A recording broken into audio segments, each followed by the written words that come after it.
আমাদেরও আছে, কিন্তু আমাদের সার্টিফিকেট আর ওমারের সার্টিফিকেট ভিতরে আসমান আর জমিনের পার্থক্য। আমার সোনার বন্ধুরা, ঠান্ডা মাথায় বুঝুন, গভীরভাবে উপলব্ধি করুন।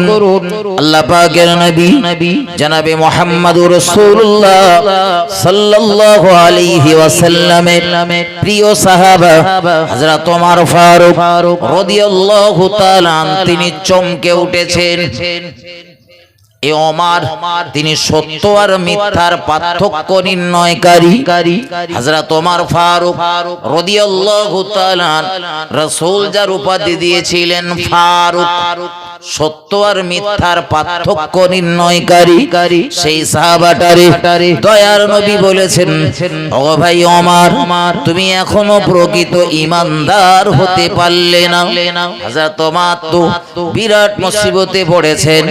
ঈমান এনেছিলাম সেদিন রাসূলের মাথা কাটতে গিয়ে, অথচ আজ আবার রাসূল বলছে আমি প্রকৃত ঈমানদার হতে পারিনি। কিন্তু কেন? আল্লাহর নবী মুহাম্মদুর রাসূলুল্লাহকে জিজ্ঞাসা করলেন, ইয়া রাসূলুল্লাহ, ইয়া হাবিবাল্লাহ, হুজুর একটু বলবেন কি আমি ওমর কেন আজও প্রকৃত ঈমানদার হতে পারিনি? প্রিয় নবী মুহাম্মদুর রাসূলুল্লাহ সাল্লাল্লাহু আলাইহি ওয়াসাল্লাম জবাব দিলেন, বাবা ওমর, তুমি এখনো প্রকৃত ঈমানদার হতে পারোনি। তার একটাই মাত্র কারণ, পৃথিবীর সব কিছুর থেকে, এমনকি তোমার নিজের জীবনের থেকেও আমি মুহাম্মদুর রাসূলুল্লাহ সাল্লাল্লাহু আলাইহি ওয়াসাল্লাম আমার মহব্বত তোমার ভিতরে বেশি বেশি থাকা লাগবে, তবেই হবে তুমি প্রকৃত ঈমানদার। একটু মহব্বত করে বলুন সুবহানাল্লাহ, আর একটু ভক্তি ভরে বলুন সুবহানাল্লাহ। ও বাবাজি ভাইজানেরা, আমি আপনাদের বোঝাতে চাইছিলাম মহান আল্লাহ কোরআন শরীফের ভিতরে জানিয়েছেন, ইয়া আইয়ুহাল্লাযীনা আমানু, হে খোদা বিশ্বাসী বান্দা বান্দীগণেরা, ইত্তাকুল্লাহ, তোমরা আমি আল্লাহ আমায় ভয় করো, হাক্কা তুকাতিহি, ভয় করার মতো ভয় করো, ওয়ালা তামুতুন্না ইল্লা ওয়া আনতুম মুসলিমুন, আর প্রকৃত ঈমানদার না হয়ে খবরদার তোমরা যেন মরো না। প্রকৃত ঈমানদার না হয়ে মরতে নিষেধ করেছে, প্রকৃত ঈমানদার হলে মরতে বলেছে। ও বাবাজি ভাইজানেরা, আল্লাহ পাকের নবী মুহাম্মদুর রাসূলুল্লাহ সাল্লাল্লাহু আলাইহি ওয়াসাল্লামের মহব্বত যার হৃদয়ের ভিতরে পূর্ণতা লাভ করে, পরিপূর্ণ হয়ে যায়, ওই ব্যক্তিটাই হলো প্রকৃত ঈমানদার। আরো একবার মহব্বত করে বলুন সুবহানাল্লাহ। বন্ধু আমার, বক্তৃতার একদম গোড়ায় ফিরে চলুন। মহান আল্লাহ আমাদের ভয় করার কথা বলেছে। আমরা আল্লাহকে ভয় করি, আল্লাহকে ভয় করি বলি আমরা দৈনন্দিন জীবনে নামাজ পড়ি, অনেকে পাঞ্জেগানা নামাজ পড়ে, অনেকে জুমার দিনে নামাজ পড়ে, অনেকে দুই ঈদের দিনে নামাজ পড়ে, অনেকে আবার জানাজার জামাতে শরীক হয়। নামাজ মোটামুটি পড়ে, যে কোনো একটা নামাজ পড়ে, একদম বেনামাজি বলতে পারবো না, মোটামুটি নামাজ পড়ে। তবে ঈমানদার হিসাবে আমাদের নৈতিক দায়িত্ব হলো, আমরা তো প্রাপ্ত বয়স্ক, সজ্ঞানে রয়েছে, আমাদের প্রত্যেকেরই জরুরি 5 ওয়াক্ত নামাজ পড়া। আমি নামাজ পড়া রস করবো না, চিন্তা নেই। নামাজ পড়া রস করলে একদল মানুষ একটু রাগান্বিত হয়, একটু রাগান্বিত হয়। এই জন্য আমি নামাজের রস করব না। নামাজ আপনাদের পড়তে হবে, আমি নামাজের রস করলেও পড়তে হবে, না করলেও পড়তে হবে। সুতরাং নামাজ আপনাদের যখন পড়া লাগবে তো পড়া শুরু করতেন। যারা পড়েন আলহামদুলিল্লাহ, আর যারা পড়েন না তাদের কাছে নিবেদন করতেছি, বন্ধু পড়েন। কত যুবক এ পর্যন্ত বললো হুজুর দোয়া করেন, নামাজ পড়বো সামনে বছর থেকে। সামনে বছর আসার আগে কচি কবরে গিয়ে শুয়েছে। ঘটনা কটা নেবেন আপনি প্রমাণ? কত যুবক বলে আমার নামাজ পড়ার সময় হোক তারপরে পড়বেন। ওর নামাজ পড়ার সময় ওর কথা অনুযায়ী আর হয় না, কিন্তু কবরে যাওয়ার সময় হয়ে যায়। কবরে গেলি নামাজ লাগবে না লাগবে না লাগবে না লাগবে না এইবার আপনি চিন্তা করেন নামাজ পড়বেন কিনা। as-salatu মিফতাহুল জান্নাহ, নামাজ হলো জান্নাতের চাবি। একটু মহব্বত করে বলুন সুবহানাল্লাহ। শুধু মসজিদে 200 টাকা দিলুম আর হুজুর আসলে একটু হুজুরের নামে তাকবীর টাকবীর দিলুম, এতে না খুব সহজে জান্নাতে যাওয়া যাবে না। জান্নাতে যেতে গেলে এই যাবতীয় নেক আমলগুলো করার পাশাপাশি নামাজিও আপনার হতে হবে। তবে নামাজ যেহেতু আল্লাহ পাকের হক, আমার আল্লাহ ইচ্ছা করলে হয়তো আপনি নামাজ পড়েননি, যদি ক্ষমা করে দেন ওটা আলাদা বিষয়। কিন্তু যদি ক্ষমা না করেন, ভালোটা না ধরে একটু খারাপটা ধরেন, যদি ক্ষমা না করেন, বলেন বলেন দুনিয়ায় আমরা অন্যায় করলি তখন আমাদের টার্গেট হয় ও আমার ছাড়বে না, আমার ছাড়বে না, এর প্রতিশোধ নেবি। তো আমি যে আমার আল্লাহর আদেশ আর নিষেধের প্রত্যাখ্যান করছি, আল্লাহ যদি দয়া করে, যদি এইটা মাথায় নেবেন, কিন্তু যদি দয়া না করে হাসি বুড়ির কি হবে, কার বলবানি সে আবার রাগ করবেন, একটু নিজের গায়ে ফেলে অস্কলি আত্মসমালোচনা করবেন। আমার সোনার বন্ধুরা, আমার নামাজ যারা পড়েন আলহামদুলিল্লাহ, তবে আমার দেশের অধিকাংশ নামাজি গুলো নামাজ পড়ে ঠিকই, নামাজের ভিতরে বাইরে যে দোয়া দরুদ গুলো পড়া লাগে অধিকাংশ নামাজিদের সেগুলো সহি নেই। নামাজ পড়ে, আমি যদি বলি হয়তো কত নামাজে রাগ করবে, কিন্তু আমি দায়িত্ব নিয়ে বলছি, আমার কথা যদি ভুল হয়, যদি আপনি আমার কাছে আসেন, আমি যেমন আপনার ভুল ধরিয়ে দিতে পারবো। যদি আপনার ওই পড়াগুলোর ভিতরে ভুল থাকে, ঠিক তদরূপ আপনার মসজিদের, আপনাদের মাদ্রাসার যিনি মুদাররিস, তার কাছে গেলে তিনিও আপনার ভুলগুলো সংশোধন করে দিতে পারবে। কিন্তু অত্যন্ত লজ্জা, আমার চাষের কোনো সমস্যা হলে ওটা পাশের চাষির থেকে আমি জেনে নিতে পারি। ব্যবসায় কোনো ক্ষতি হলে, ব্যবসায় লস হলে সম ব্যবসায়ীর কাছ থেকে আমি জেনে নিতে পারি। কিন্তু শরিয়াতের কোনো বিষয় জানতে গেলে, গ্রামের আলেম হাফেজদের কাছে জিজ্ঞাসা করতে গেলে তখন আমার বড় লজ্জা লাগে। আছে না নেই? বিরাট লজ্জা লাগে না? দেখো হে অমুকি ছেলের আবার জিজ্ঞেস করবো, ওরে সেদিন দেখেছি ন্যাংটো হয়ে ঘুরতি, হুজুর হয়েছে আর ওর জিজ্ঞেস করবো, হুজুর হয়েছে। শিক্ষা নেবেন তো কে ছোট আর কে বড় ও দেখতে গেলে হবে না। ইমামে আজম একদিন রাস্তা দিয়ে চলছেন, এখন একটা বাচ্চা ছেলে ধার দিয়ে খুব তীব্র গতিতে, তড়িৎ গতিতে ছুটে যাচ্ছে, অল্প বয়স তো ইমামে আজম আস্তে করে ডেকেছেন, এই কচি দাঁড়া, কচি দাঁড়া, এদিকে আয়। ছোট মানুষ তো খুব জোরে ছুটতেছে, তা হুজুর ডেকে বললেন, কচি এত জোরে না দৌড়াতে নেই, তুই যদি পড়ে যাস তো তোর হেঁটো টেঁটো গুলো কেলিয়ে যাবে, ভেঙে যেতে পারে, বিপদগ্রস্ত হতে পারে, এত জোরে দৌড়াতে নেই, এত জোরে দৌড়িও না। ছোট বাচ্চাটা জবাব দিচ্ছে, হুজুর আমি না হয় এত জোরে দৌড়াবো না, কিন্তু আপনিও একটু ঠিকঠাক করে চলবেন, আপনি একটু ঘা কোথায় দেশে কিছু বুঝতে পারতেছেন? আমি ছেলে মানুষ, আমি পড়লে শুধু আমার ক্ষতি হবে, আমার কাটবে, আমার লাগবে, আমার ভাঙবে। আপনি হলেন জামানার বড় ইমাম, দুনিয়ার কোটি কোটি মানুষেরা আপনার অনুসরণ করে। আপনার চলার পথে যদি কোনো সমস্যা হয়, আপনার এই মাসলা মাসাইল লিখতে গিয়ে যদি কোনো রকমের সমস্যার সম্মুখীন হয়ে যান, শুধু আপনি ক্ষতিগ্রস্ত হবেন না, আপনার সাথে কোটি কোটি মানুষেরা ক্ষতিগ্রস্ত হবে। আমার বন্ধু, নামাজের রজ আমি আগেই বলেছি করব না, এখনো আবার বলতেছি নামাজের রজ আমি আপনাদের কাছে করব না। শুধু এতটুকু বলতেছি, নামাজ যারা পড়েন প্রত্যেকের কাছে আমার দাবি, আপনি সহি পড়েন, শুদ্ধ পড়েন, কিন্তু না একটু ভালো আলেম হাফেজের কাছ থেকে না একটু শুনিয়ে নেবেন, কষ্ট করতে নামাজটা পড়েন। যদি ওই নামাজটা না হয় তাহলে আমার এই কষ্টের কোনো মূল্য আছে? তাই একটু আলেম হাফেজদের কাছে একটু জানিয়ে নেবেন। ভাই ইমাম সাহেব কি আপনার গ্রামের কোনো ছেলে তার একটু বলবেন, কোচি দেখ তো আমার এই পড়াটা ঠিক আছে কিনা, আমি একটা মুখস্থ করেছি, আমি তো মূর্খ মানুষ, বাংলা বই থেকে মুখস্থ করেছি, কোথায় কি টান হবে, কোথায় হবে না, কোথায় গণনা করতে নেই, কোন শব্দটা গলার ভিতর থেকে আসে, কোনটা নাকের ভিতর থেকে উচ্চারণ হয়, কোনটা মুখের ফাঁকা অংশ থেকে উচ্চারণ হয়, এগুলো তো আমি তো জানি না। তা মোটামুটি আমি একটা মুখস্থ করেছি, তো আমার কোন কোন জায়গায় ভুল রয়েছে ওইগুলো একটু ধরিয়ে দাও। আমার ভাই ও বাবাজিরা আমার, ভুল আমাকে নেবেন না, ভুল আমাকে বুঝবেন না, এগিয়ে চলুন।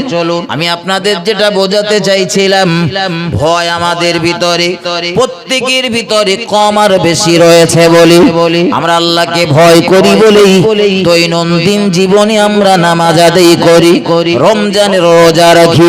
আল্লাহ পাকের যে বান্দাগুলোর ভিতরে আল্লাহর ভয় রয়েছে, তাদের দেখলে আপনি দেখতে পাবেন তারা হারাম থেকে পরহেজ করে, হারাম থেকে তারা বেঁচে চলে, হালাল ভক্ষণ করে।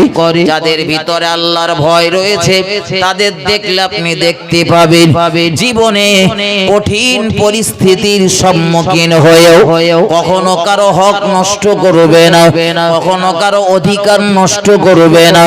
যাদের ভিতরে আল্লাহর ভয় রয়েছে, ওই ব্যক্তিগুলোর দেখলে আপনি দেখতে পাবেন ওদের দ্বারা জীবনে কোনোদিন শরিয়াতের মাপকাঠির বাইরের কোনো কাজকে তারা সমর্থন করবে না, খারাপ কাজকে তারা যেমন সমর্থন করবে না, খারাপ কাজ তাদের দ্বারা সংগঠিত হবেও না। যদিও কখনো ভুলবশত হয়ে যায়, ওরা মহান আল্লাহর দরবারে রোনাজারি করবে, মহান আল্লাহর দরবারে তওবা করবে, মহান আল্লাহর দরবারে ক্ষমা চাইবে। আমার আল্লাহর দরবারে ওরা তওবাতুন নসুহা করে নেবে। ও বাবাজি ভাইজানেরা, আবার ঠান্ডা মাথায় বুঝুন, গভীরভাবে উপলব্ধি করুন। আমরা আল্লাহকে ভয় করি বলে দাবি করি, কিন্তু আমাদের জীবনের দিকে তাকালে দেখা যাবে আল্লাহর ভয় করি বলে চিল্লই, কিন্তু আজও আমি সুদ খাওয়া ছাড়তে পারলাম না।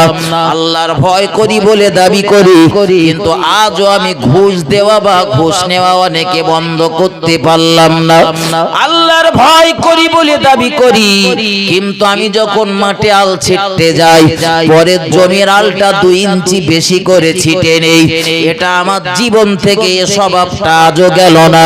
আমি আল্লাহকে ভয় করি বলে দাবি করি, কিন্তু ভাইদের সম্পত্তিগুলো বুঝে দিতে গিয়ে তখন আমি খানিকটা কৃপণতা করি। আল্লাহর ভয় করি বলে দাবি করি, কোন যদি তার সম্পত্তি বুঝে নিতে আসে, তখন আমার খানিকটা রাগ হয়। কোনের সম্পত্তি আমি তখন বুঝে দিতে চাই না। আমি আল্লাহর ভয় করি বলে দাবি করি, অথচ রমজানের রোজা দুনিয়ার কত মানুষ করে, আর আমি তাদের সামনে খাওয়া দাওয়া করি, ঘোরাফেরা করি, রমজানের রোজা রাখার সুযোগ আমার হয়ে ওঠে না। অথচ মুখে দাবি করি আমি আল্লাহকে ভয় করি। কত মানুষ তো আমার সমাজে রয়েছে, নিজে নামাজ পড়ে না, কিন্তু যারা নামাজ পড়ে তাদের থেকে টিটকারি করে, ঠাট্টা করে, বিদ্রুপ করে, আর বলে চাচা নামাজ পড়লি হবে, চাচার থেকে আমার ইমানের জোর বেশি। বলে না কি করে তোমার ইমানের জোর বেশি হতে পারে? রাসূল বলেছেন কাফের আর ইমানদারের মাঝে পার্থক্য হলো নামাজ। তার মানে নবী বোঝাতে চেয়েছেন কাফেরেরা নামাজ পড়ে না আর ইমানদার নামাজ পড়ে। যে ব্যক্তিটি নামাজ পড়ে আর যে ব্যক্তি নামাজ পড়ে না, দুটো কি এক হতে পারে? আমার ভাই ও বাবাজিরা আমার, আমাদের মাযহাবের যিনি ইমামে আযম নোমান বিন সাবিত রাহমাতুল্লাহ আলাইহি, তিনি বলেছেন যারা নামাজ পড়ে না তাদের কাফের বলো না, ওরা কাফের না, তবে ওরা শুকর আর কুকুরের থেকেও খারাপ। কিছুতে খারাপ। যারা বেনামাজি আমি তাদের বলতেছি না, আর কথাটা আমার না, এ কথা বলেছেন ইমামে আযম জামানার বিখ্যাত ইমাম, আমার নবী আর নবীর সাহাবাদের পরে এত বড় আলেম এই আসমানের নিচে জমিনের উপরে আর একটাও জন্ম নেয়নি। একটু মহব্বত করে বলুন সুবহানাল্লাহ।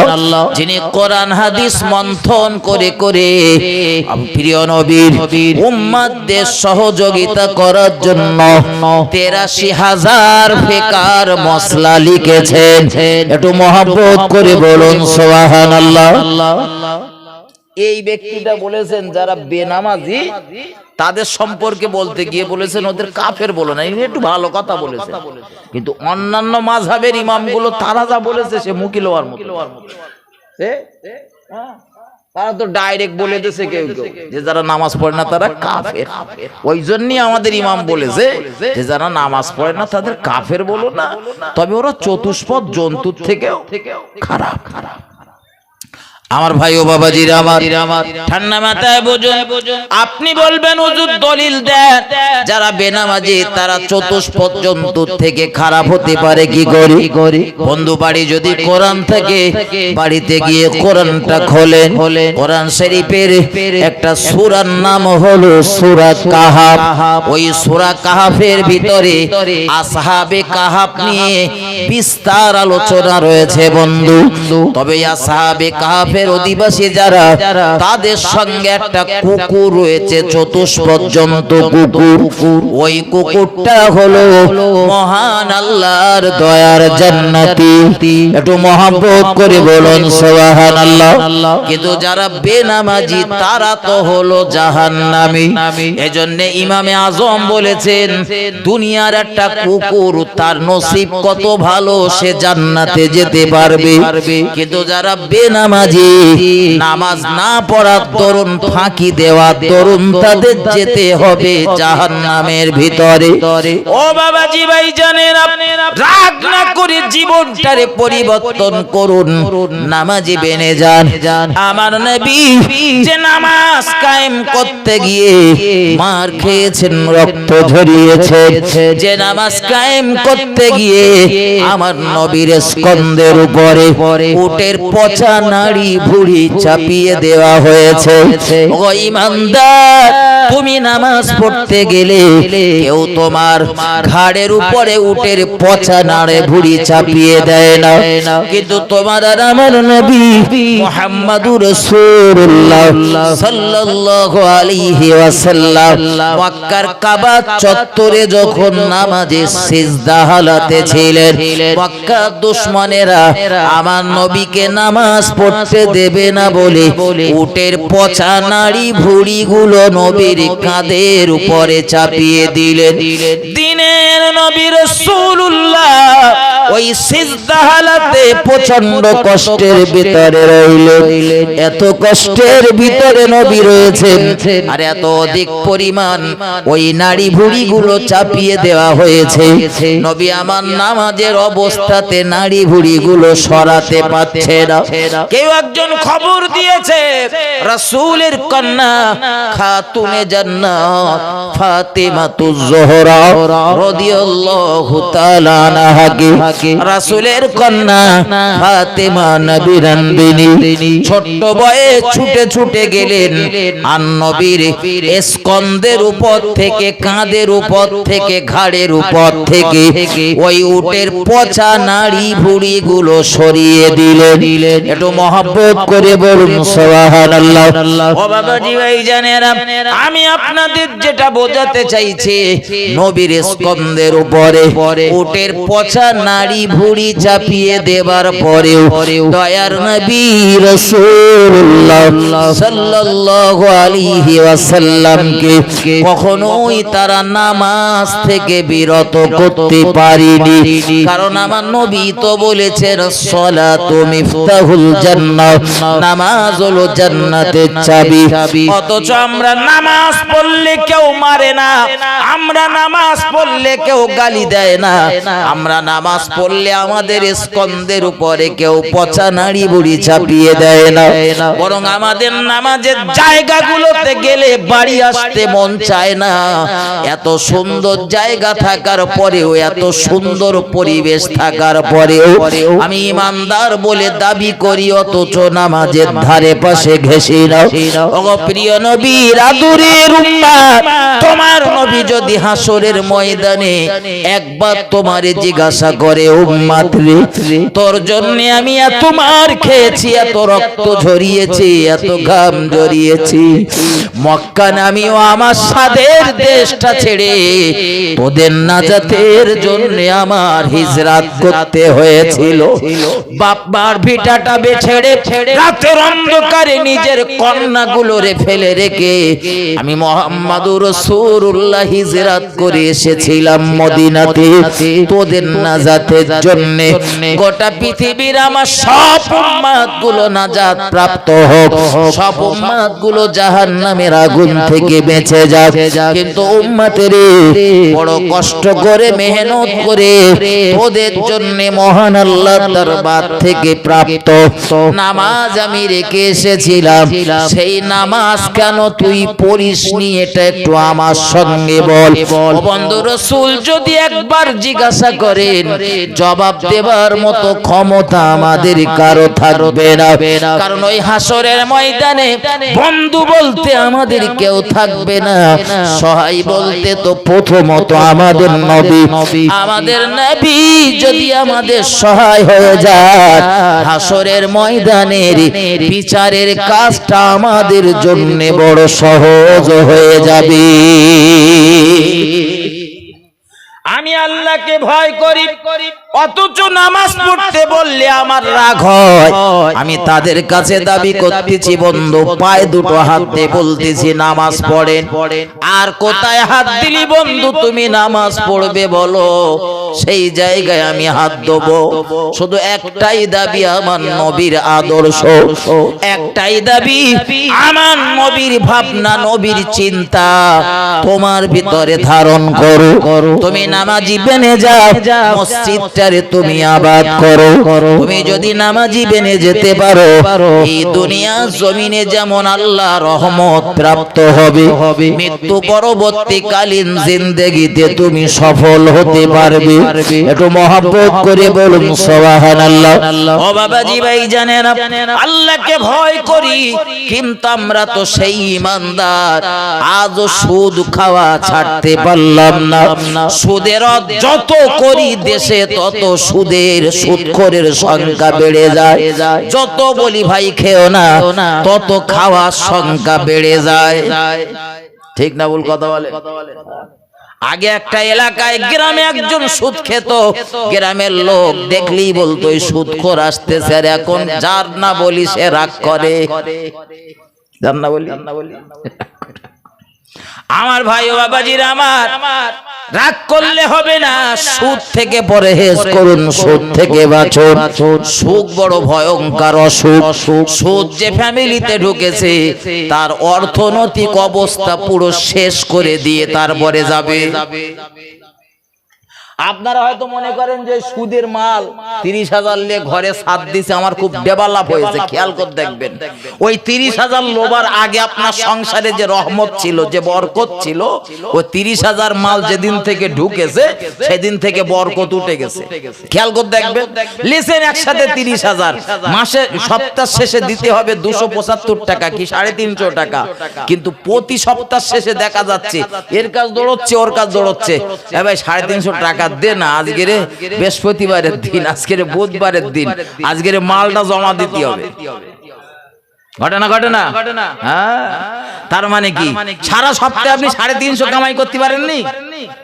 আপনার অর্থনৈতিক অবস্থা আল্লাহ মেরুদণ্ড ভেঙে দেবে, একদম শেষ করে দেবে। এই জন্য বলতেছি বন্ধু, সুদ থেকে বাঁচে।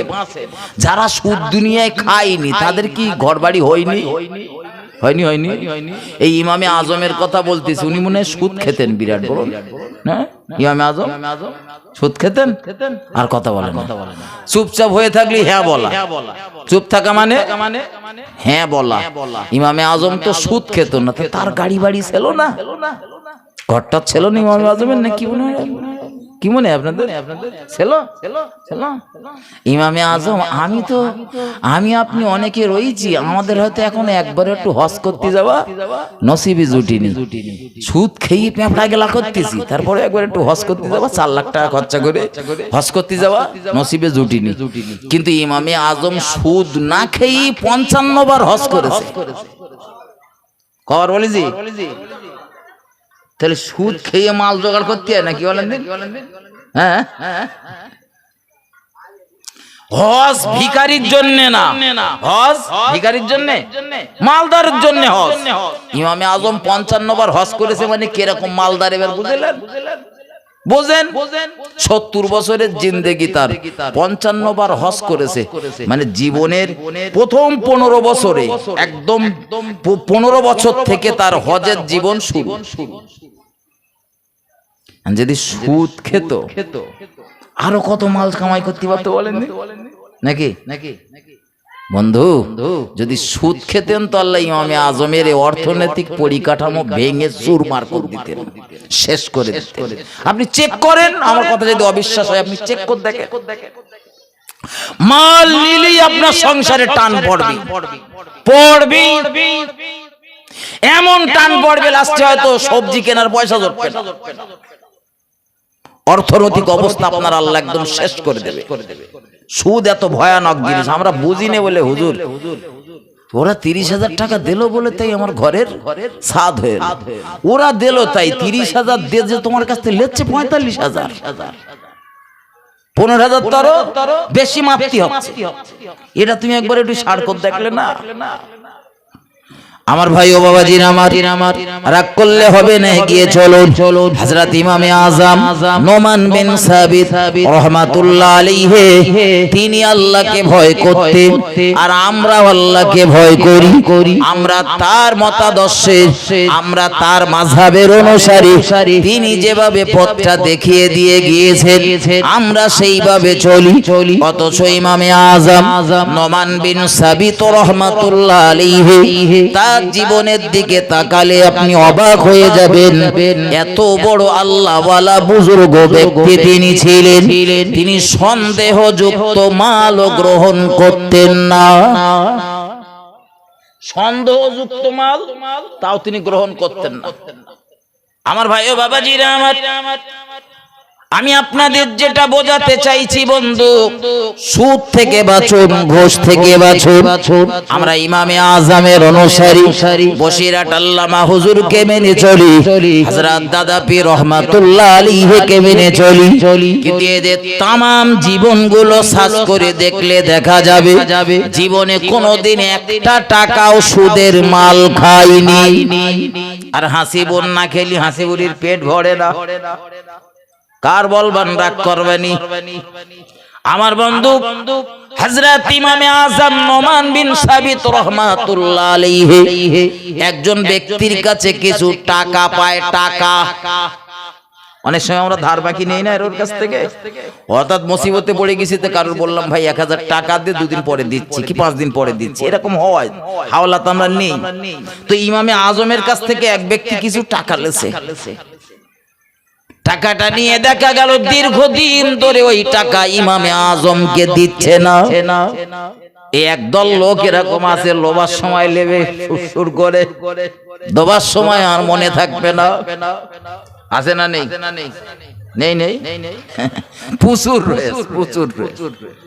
আমার ভাই ও বাবাজিরা আমার, হযরত ইমামে আযম নোমান বিন সাবিত রাহমাতুল্লাহ আলাইহি সেদিন চলছিলেন রাস্তা দিয়ে, তবে সংবাদ পেলেন একটা মাইয়েত হয়েছে। একজন মানুষ মারা গেছে, এই একটু আগে যেমন আপনারা দাফন কাফন সমাধা করেছেন একজনের, এরকম একজনের মাইয়েত হয়েছে, আর ইমামে আজম আস্তে আস্তে আস্তে আস্তে ওই মাইয়েতের জানাজায় গিয়ে উপস্থিত হয়েছে। একটু মহব্বত করে বলুন সুবহানাল্লাহ। কারণ কোন মানুষ মারা যাবার পরে, ইন্তেকাল করার পরে তার জানাজাতে যদি আপনি অংশ নেন, রাসূল বলেছেন এক কিরাত পরিমাণ সওয়াব আপনার নাম আমলে মহান আল্লাহ লিখে দেবেন। এক কিরাত মানে 50 গ্রাম না 1 কেজি বানাবে? এক কিরাত কতটা জানেন না? এক কিরাত মানে হলো ওহদ পাহাড় সমতুল্য যতটা এরিয়া, এই বিরাট পরিমাণ ওহদ পাহাড় সমনে কি এক কিরাত বলা হয়। কতটা হতে পারে অনুমান করবেন বাড়িগে। আল্লাহর নবী বলেছেন যদি কোন মুসলমান তার মুসলিম ভাই ও বোনের জানাজাতে অংশ নেয়, শুধু জানাজায় অংশ নিলেই এক কিরাত পরিমাণ সওয়াব। আরো একবার বলুন সুবহানাল্লাহ। জানাজায় শরীক হওয়ার পরে বাড়ি চলে এসেছেন তো এক কিরাত, কিন্তু জানাজায় কমপ্লিট হবার পরে ও দোয়া প্রার্থনা হয়ে যাবার পরে আবার লাশের পিছন পিছন কবরস্থান পর্যন্ত গেলেন, তার দাফনের কাজে অংশ নিলেন, দুমুটা করে মাটি তার দেহের উপরে চাপা দিয়ে দিলেন, দাফনের কাজে অংশ নিলেন। নবী বললেন আল্লাহ পাক তার ওই বান্দার নাম আমলে আরো এক কিরাত পরিমাণ সওয়াব লিখে দেন। তার মানে জানাজা দাফনে অংশ নিলে 2 কিরাত সওয়াব, শুধু জানাজায় গেলে 1 কিরাত। ও বন্ধুরে আমার, এগিয়ে চলুন, ইমামে আজম ওই বিরাট পরিমাণ সওয়াব নেবেন বলে গিয়েছেন। তবে জানাজার নামাজ বলো ফরজে কিফায়া, হুকুমটা বুঝে নেন। মহল্লার একজন যদি আদায় করে, বাকি আর কেউ যদি না পড়ে আর সমস্যা নেই, কেউ গুনাহগার হবে না। কিন্তু একজনও যদি না পড়ে তখন সকলেই গুনাহগার। কিন্তু যেটা ফরজে আইন সেটা ছেড়ে দিলি গুনাহ হবে না। কথা বলে আমরা জানাজায় শরীক হই, কিন্তু অধিকাংশ ক্ষেত্রে দেখা যায় জানাজায় যাই ঠিকই 5 ওয়াক্ত নামাজ পড়িনে, ফরজ নামাজ জলাঞ্জলি শুধু জানাজার ফরজে কিফায়া। যোহরের নামাজের পর হবে জানাজা, যোহরের নামাজের সময় মসজিদের সামনে গিয়ে দাঁড়িয়ে রয়েছে, মসজিদই ঢোকে না যোহরের নামাজ পড়তে হবে বলে। অথচ নামাজের পরে ইমাম সাহেবের দেখতেছে হুজুর তাড়াতাড়ি বলে দেন, নিয়ত বলে দেন, হুজুর নিয়ত বলে দেন। আচ্ছা যে মাল নিয়ত জানে না ও কি জানাজার নামাজে শরীক হবে বলে? তো নিয়ত তো অটোমেটিক ওর হয়েই গেছে, অমুকির বাপ মরে গেছে আমি যাচ্ছি, এটা নিয়ত কি নিয়ত না? কথা বলে এ তো নিয়তের অটোমেটিক হয়ে গেছে। ও যদি এবার মুখে নিয়ত নাও করে নামাজ চলে যাবে, হয়ে যাবে। কিন্তু তার জন্য ইমাম সাহেবের বারবার বকা মারতেছে, ও হুজুর নিয়তটা একটু বলে দেন। আচ্ছা যার ওই নিয়ত বলে দিতে আরবিতে বলে দিতেছে হুজুর তা হচ্ছে না, হুজুর একটু বাংলায় বলে দেন। আচ্ছা যার বাংলায় নিয়ত বলে দিতে হয়, ওই জানাজার নামাজের ভেতর যে কঠিন দোয়া দরুদ গুলো পড়তে হয় ওগুলো সে পড়তে পারে বলে মনে হয় না, কি বলেন? তখন মনে হয় শুধু সুবহানাল্লাহ সুবহানাল্লাহ করে নাকি, না চুপচাপ থাকে। আমার ভাই ও বাবাজির আমার, রাগ করলে হবে না, এগিয়ে চলুন।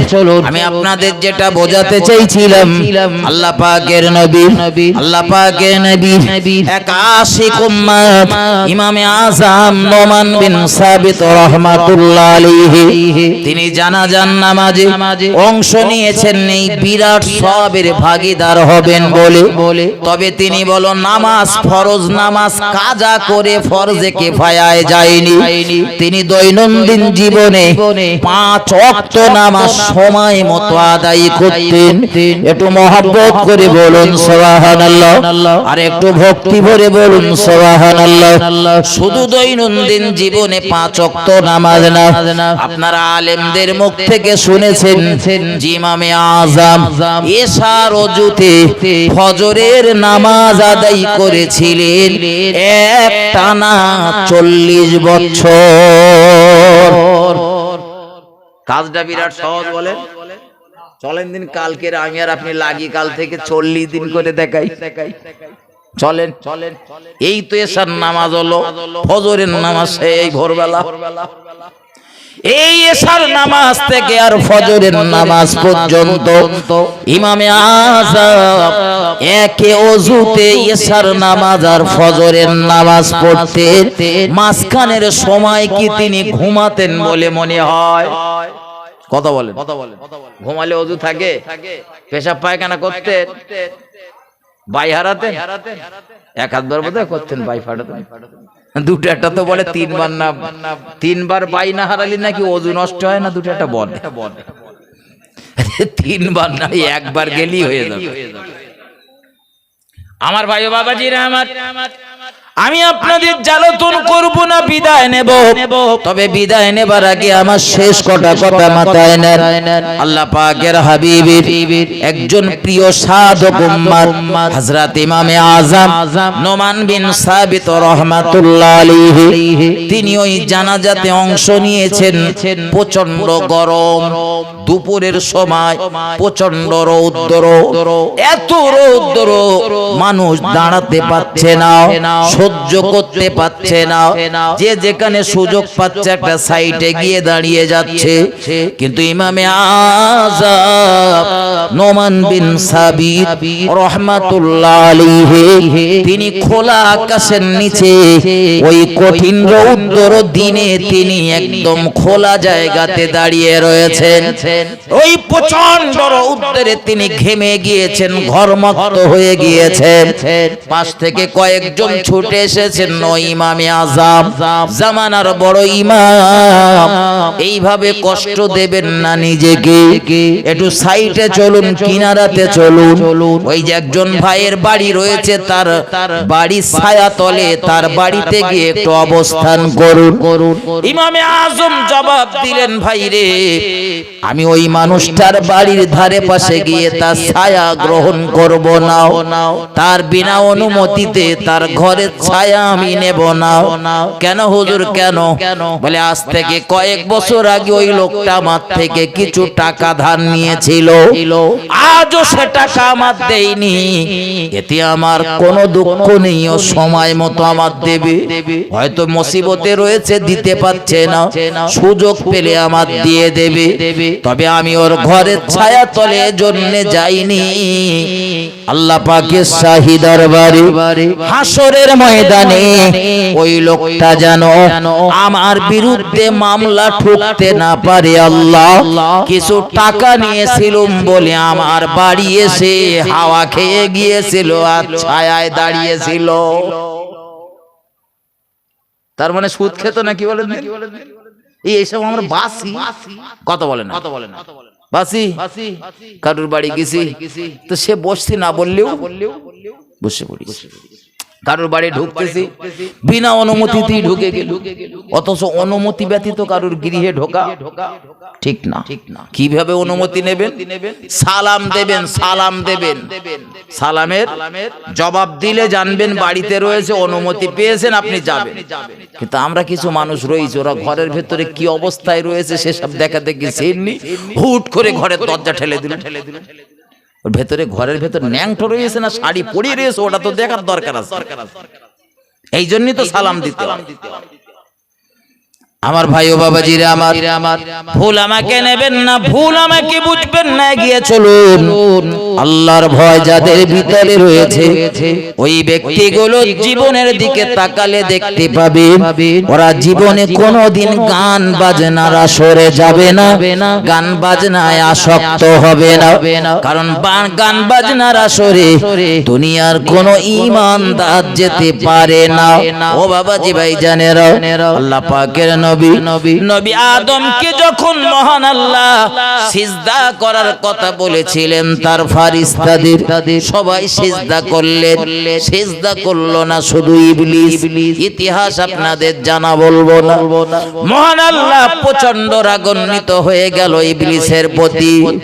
যে ইবলিস আসমান আর জমিনের 4 আঙ্গুল জায়গা ফাঁকা নেই, যে জায়গায় আল্লাহ সন্তুষ্টির জন্য সিজদা দেয়নি, আপনি যেখানে বসে রয়েছেন ওখানেও সেজদা মেরেছে, আমি যেখানে বসে রয়েছি এখানেও সেজদা মেরেছে। এই সেজদা মেরে মেরে জিনের বাচ্চা থেকে সে হয়ে গেল মুআল্লিমুল মালাইক, ফেরেশতাদের সরদার হয়ে গেল। শুধু নবী আদমকে সিজদা না দেওয়ার জন্য, মহান আল্লাহর একটা আদেশের প্রত্যাখ্যান করার জন্য আমার আল্লাহ প্রচন্ড পরিমাণ ক্রুদ্ধ হয়ে গেলেন, রাগান্বিত হয়ে গেলেন, খফা হয়ে গেলেন। ইবলিসকে বিতরণ করলেন মরদুদকে। হযরত নবী আদমকে সিজদা না করার জন্য ইবলিস হয়ে গেল অভিশপ্ত। ইবলিসকে যখন অভিশপ্ত বানিয়ে দেওয়া হলো, ইবলিস তখন মহান আল্লাহর দরবারে আরজ করছিলেন, রব্বুল আলামিন গোটা জীবনের স্বপ্নে কামালগুলো আমার বেকার হয়ে গেল। যে মানুষটির জন্য, যাকে সিজদা না করার জন্য আজ আমার এই পরিবেশ, এই পরিস্থিতি তৈরি হয়েছে, আল্লাহ পাক রব্বুল আলামিন আল্লাহ ওই নবী আদমের বংশধরদের আমি খুব সহজে জান্নাতে যেতে দেব না। হযরত আমাদের মহান প্রভু, মহান রব নবী আদম আলাইহিস সালামকে সিজদা না দিয়ে যে ইবলিস আজ হয়ে গেল মরদুদ, তাকে জিজ্ঞাসা করলেন, ইবলিস রে, আমার বান্দাগুলো রে জাহান্নামের বাসিন্দা বানাবি তুই কিভাবে? ইবলিস জবাব দিলেন, আল্লাহ আপনার বান্দা বান্দিগুলো রে আমি আমার সেরা অস্ত্র দিয়ে তাদেরকে ডাকবো। অস্ত্রটা কি? আমি তাদের গান বাজনা দিয়ে তাদের মোহিত করে ফেলবো, আর ওই গান বাজনার আকর্ষণে তাদেরকে আমি জাহান্নামের ভিতরে ঢুকিয়ে দেব। অত্যন্ত দুঃখের সঙ্গে বলতে গেলে বলতে হয়, আমার সমাজের কত ঈমানদার রয়েছে, গান না শুনলে তাদের পেটের ভাত হজম হয় না। ভাত খেতে বসেছে তাও গান চালিয়ে ভাত খাচ্ছে। আছে না নেই? কথা বলেন। খেতে বসে গান শোনেন না? এই মাঝে মধ্যে দু একদিন বাড়ি যাওয়ার পথে না, ওই বাদুড়ি রাস্তার মুখে ওই হোটেলটায় মাঝে মধ্যে দু একদিন খেয়ে একটু বাড়ি যায়। সব দিন হয়তো হয় না, তা অধিকাংশ দিন দেখেছি এই গাড়ি ঘোড়া চালায় যারা গভীর রাতে, ওরাই তো ওখানে সব হোটেলে খাওয়া দাওয়া করে।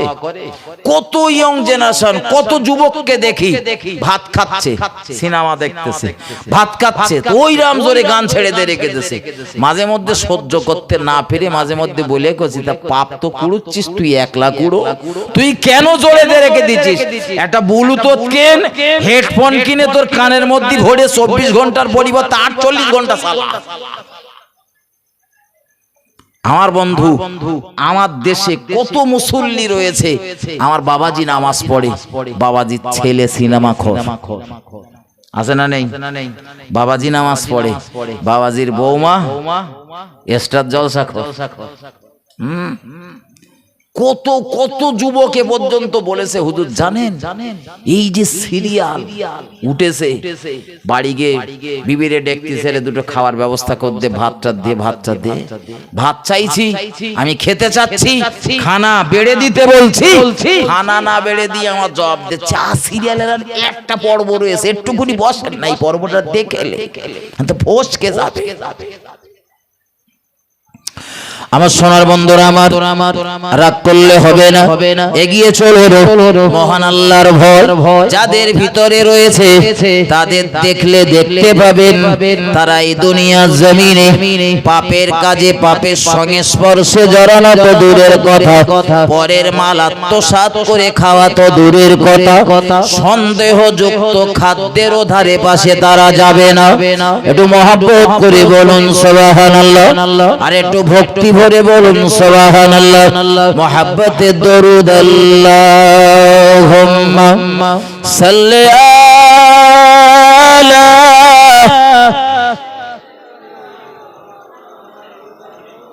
ওয়া আলা আলি সাইয়্যিদিনা উজার কদম চুমে ধন্য আরশ সিদরাতে মুনতাহা মারহাবা মারহাবা বলো মারহাবা মারহাবা যার কদম চমে ধন্য আরশ সিদরাতে মুনতাহা মারহাবা মারহাবা বলো মারহাবা মারহাবা দয়ার নবীর মিরাজ রাতে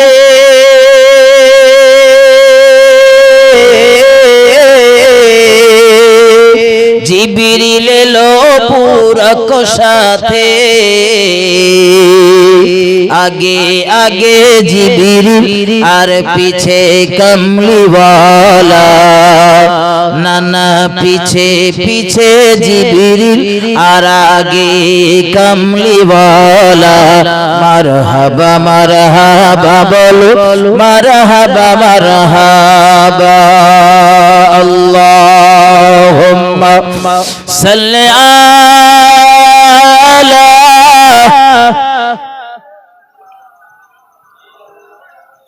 ওয়ালা আলি সাইয়্যিদিনা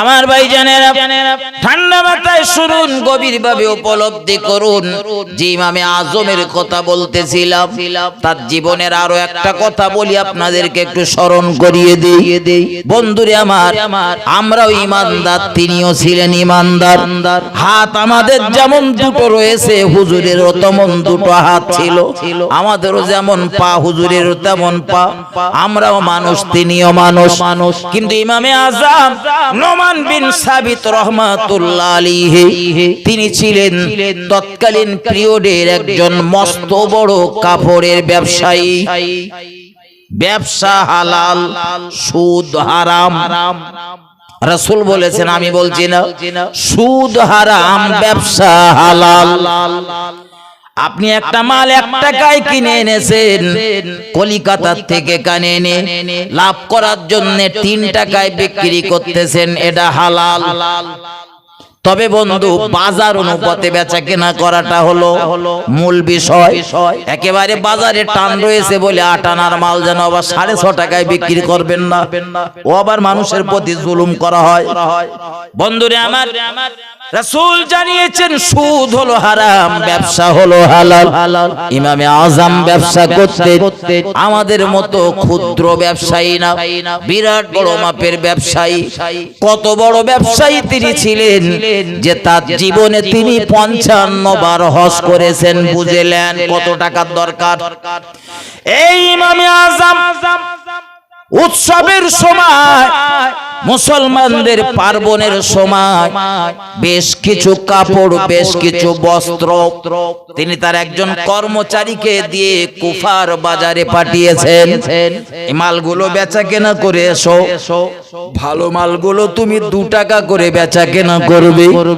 আর এই ভালো মালের ভিতরে একটা মাল রয়েছে একটু ডিসপুট একটু খারাপ এই মালটা তুমি 1 টাকায় বিক্রি করবে তবে মালটা যাকে দেবে খবরদার তারে বলে দেবে এই মালের ভিতরে সমস্যা রয়েছে ব্যবসা করার পদ্ধতি শেখেন আমরা অনেকে ব্যবসা করি 45 কেজি চাল আর তাতে 5 কেজি খুদ পাইল দে 50 কেজি চাল চলতেছে একবারও বলো যারা চাল নিতে এসেছে বলিনি ভাই এতে 5 কেজি চাল খুদ বলো পাইল দেওয়া রয়েছে যদি বলে নিতেন ওটা আপনার জন্য হালাল হয়ে যেত শুধু একটা কথা ভাই এতে একটুখানি পাইল রয়েছে কিছু খুদ পাইল তার জন্য 1 টাকা কিলোয় কম আপনার ব্যবসাটা হালাল হয়ে যেত হযরত ইমামে আযম নোমান বিন সাবিত রাহমাতুল্লাহ আলাইহি তাই কর্মচারীকে বলে দিলেন কর্মচারী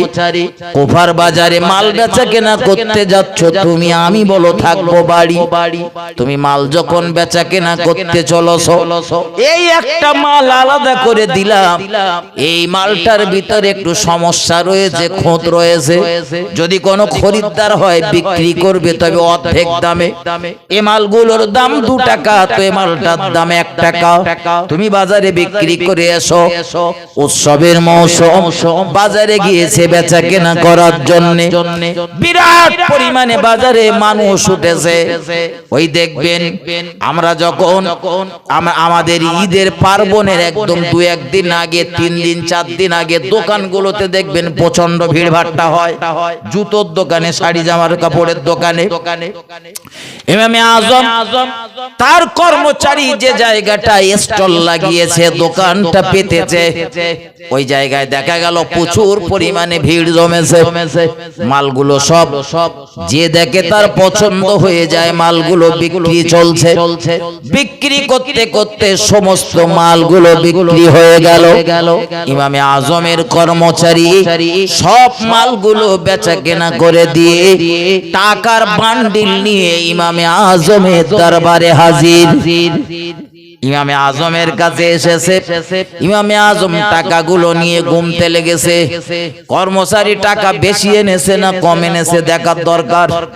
দেখলেই টাকাগুলো গুনে নিচ্ছে, কিন্তু টাকা গুনতে গিয়ে দেখা গেল যে পরিমাণ মাল আমি দিয়েছি তার থেকে টাকার পরিমাণ রয়েছে বেশি। তার মানে আমার কর্মচারী কোন একটা জায়গায় মনে হয় কাচ্চুপি মেরেছে, হয় দাম বাড়িয়েছে, নাহলে কোন একটা জায়গায় সমস্যা হয়েছে। আমার দেশে কত দোকানদার আক্ষেপ করে বলে, হুজুর 10 টাকা দিয়ে 2 টাকার মাল লেছে, আমি 12 টাকা ফেরত দিছি, কিচ্ছু না বলে পকেটে ভরেলে চলে এসে। আসে না এই কথা বলে?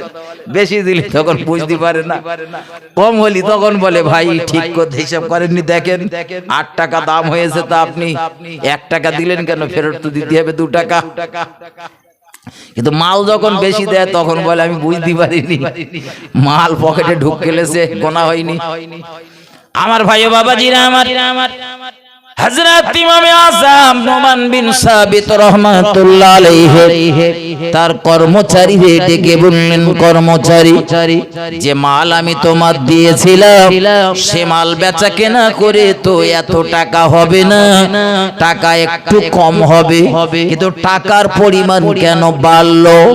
মালগুলো আমি যে দাম বলেছিলাম সেই দামে বেচা কেনা করছো না তোমার মতো বেচা কেনা করছো? কর্মচারী বলতে লেগেছেন, হুজুর আপনি যে মূল্য নির্ধারণ করেছিলেন সেই দামই সেই মূল্যই বিক্রি হয়েছে, তাহলে টাকা বাড়বে কেন? তা তো হুজুর বলতে পারবো না, মাল আপনি যা দিয়েছেন বিক্রি করে এনে দিছে আপনার কাছে। ইমামে আজম বললেন, কর্মচারী আমার ওই অতগুলো মালের ভিতরে একটা মালের ছিল একটু সামান্য খোঁজ ডিসপুট ছিল, ওই মালটা তুমি কম দামে বিক্রি করছো না বেশি দামে বিক্রি করছো? কর্মচারীর এইবারে মনে পড়ে গেল, জিবে কামড় দিয়ে বলতেছে, হুজুর ও মালটা কখন যে বিক্রি হয়ে গিয়েছে আমি জানি না। বলে কম দামে না বেশি দামে? বলে বেশি দামে। ইমামে আজম বললেন, কর্মচারী ওই মালের টাকাটা কি তুমি আমার একটু আলাদা করে দিতে পারবে? কর্মচারী বলে, হুজুর একটা আধা টাকা, এ বান্ডিলে রয়েছে 30,000 টাকা, এই 30,000 দিরহাম থেকে কি ওই একটা টাকা আলাদা করে দেওয়া যায়? কেডা সেই ছেঁড়া শাড়ি লেছে? ও সম্ভব? দোকানে তো ভিড় তো ইরাম, কেডা কোন মাল লিখেছে? সম্ভব? ইমামে আজমের কর্মচারী বললেন, হুজুর ওটা আমি আলাদা করে দিতে পারবো না। ইমামে আজম বললেন, কর্মচারী তবে মালটা যে নিয়েছিল তাকে কি তুমি একবারও বলেছিলে যে এই মালের ভিতরে একটা সমস্যা রয়েছে? বলে হুজুর তাও বলা হয়নি। ইমামে আজম বললেন, কর্মচারী তুমি আমার অনেক উপকার করেছো, আর একটা উপকার আমার একটু করে দাও, এই টাকার বান্ডিলটা নিয়ে তুমি কুফার বাজারে চলে যাও, যে বাজারে তুমি বেচা কেনা করেছো ওই বাজারের আশেপাশে যত গরিব দুঃখী অসহায় দিন ভিখারি রয়েছে, এই 30,000 দিরহাম তাদের ভিতরে বন্টন করে দিয়ে এসো। ইমামে আজমের কর্মচারী চোখের কোণাতে পানি, হুজুর আপনার এতগুলো টাকা নষ্ট করবেন না, একটা মালের টাকা আপনি দান করে দেন, না হয় দুটো মালের টাকা দান করে দেন, এত টাকা সব আপনি দেবেন কেন? ইমামে আজম বলল, তুমি যদি নির্ধারণ করে দিতে পারতে কোন টাকায় তুমি ওই মালটা বিক্রয় করেছো, আমি তোমার কথা অনুযায়ী ওই একটা মালের টাকায় আমি বাজারে দান করে দিতাম গরিব দুঃখীদের। তো কোন টাকাটাই যে তুমি বিক্রি করেছো, বেচা কেনা করেছো, ওটা যেমন তুমিও বলতে পারছো না, আর আমি ইমামে আজম তো বলতে পারছি না। আমি ইমামে আজম সন্দেহযুক্ত কোন মাল খাবো না। মহান আল্লাহ শাহী দরবারে কঠিন হাসরের ময়দানে বিচারের কাঠগড়ায় আমি দাঁড়াতে চাই না, কেউ যেন না বলতে পারে আল্লাহ টাকা নিয়েছিল বেশি আর মাল দিয়েছিল খারাপ, এই হলো সেই ইমামে আজম। এইটা যাতে না বলতে পারে তার জন্য তুমি আমার এই 30,000 দিরহাম কুফা শহরে, কুফা নগরে গিয়ে কুফার দিন ভিখারীদের ভিতরে বন্টন করে দাও। আরো একবার মহব্বত করে বলুন সুবহানাল্লাহ। বন্ধুরে আমার ব্যবসা ইমামে আজম করেছেন, ব্যবসা আমার নবীও করেছেন, আমার নবীও ব্যবসা করেছেন, প্রচন্ড পরিমাণ ব্যবসা করতেন নবী। আমরা এমনি জানি আমার নবী খুব গরিব, এমনি জানি নবীর খাওয়া হতো না, পেটে পাথর বাঁধতো ইত্যাদি ইত্যাদি, কিন্তু আমার নবী এত ধনী ছিল মক্কার জমিনে। মক্কার 4 জন ধনীর ভিতরে একজন ধনীর নাম মুহাম্মাদুর রাসূলুল্লাহ সাল্লাল্লাহু আলাইহি ওয়াসাল্লাম। একটু মহব্বত করে বলুন সুবহানাল্লাহ। আমার নবীর জীবনের প্রথম দিকে তিনি ছিলেন গরিব, জীবনের মধ্যম দিকে খাদিজাকে বিবাহ করার পরে নবী হয়ে গেলেন মক্কার 4 জন ধনীর ভিতরে একজন ধনী। ইসলামের বাণী পৃথিবীর চতুর্দিকে ছড়িয়ে দিতে গিয়ে নবী ওই সম্পদ দান করতে করতে এমন অবস্থা হয়ে গেল, রাতের বেলা নবী কি খাবেন, দিনের বেলাও সেটা বাড়িতে থাকতো না। ও বাবাজি ভাই জানেন, আমার আলোচনা এখানে নয়, আলোচনা আমি ছাড়বো, পরবর্তী ওলামা হাজরাতকে আসার জন্য অনুরোধ রইল। আমার সোনার বন্ধুরা আমার এগিয়ে চলুন। আল্লাহ পাকের নবী জনাবে মুহাম্মদুর রাসূলুল্লাহ তিনিও ব্যবসা করতেন। তিনি যে সুন্দর পদ্ধতিতে ব্যবসা করতেন সেই পদ্ধতিতে ইমামে আজমও ব্যবসা করেছেন। এজন্য ইমামে আজম 30,000 দিরহাম দান করে দিয়েছেন, কিন্তু সন্দেহযুক্ত মাল নিজের পেটের ভিতরে ঢোকায়নি। আর আমার দেশের কত ব্যবসায়ী রয়েছে মালের ভিতরে পাইল মেরে মেরে মাল বাজারের জনগণের কাছে 1 নাম্বার বলে সাপ্লাই হচ্ছে। হয় না আমার ভাই, আমি আপনাদের কাছে শুধু এতটুকু নিবেদন করব, এই হালাল হারাম এগুলো একটু বেছে চলার চেষ্টা করুন। আমরা মাঝে মধ্যে আক্ষেপ করি যে আমরা দোয়া করলে আমাদের দোয়া কবুল হয় না, আমাদের প্রার্থনা মঞ্জুর হয় না, আমরা আক্ষেপ করি। কিন্তু ভাই এর প্রধানতম কারণ হলো আমাদের খাওয়া দাওয়া ভালো না। আর এই খাওয়া দাওয়া